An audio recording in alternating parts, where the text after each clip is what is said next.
సచివాలయంలో సచివాలయ ఉద్యోగులుగా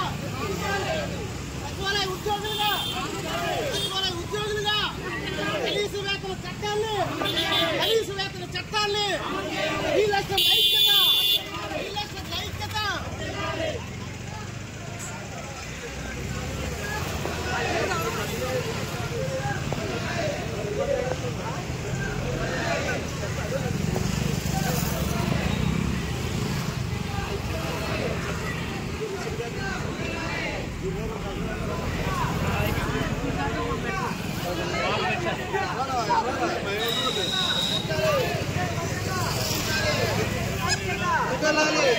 ఐక్యత కనీస వేతనం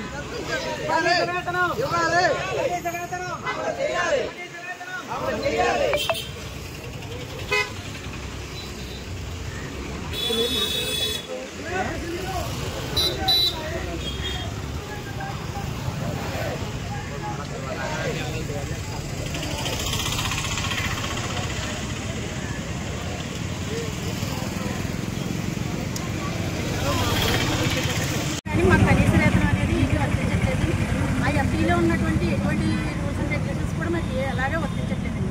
మాకు అవన్నీ వర్తించేలా చేయాలని, మాకు కనీస వేతనం ఇవ్వాలని, మమ్మల్ని ఒక ప్రభుత్వ ఉద్యోగిగా పంచాయతీ ఉద్యోగిగా గుర్తించాలని, మా సేవలను ఆల్రెడీ 2019లోనే లోకేష్ గారు గుర్తించారండి. ఇప్పుడు కూడా మా పవన్ కళ్యాణ్ గారు గుర్తిస్తారని, మేము మా డిప్యూటీ సీఎం గారు కూడా మమ్మల్ని గుర్తిస్తారని, మా కష్టాన్ని గుర్తిస్తారని మేము నమ్ముతున్నామండి. మేము యాక్చువల్గా ఈరోజు పెళ్ళాం కార్యక్రమం అనేది చేయాలనుకున్నామండి.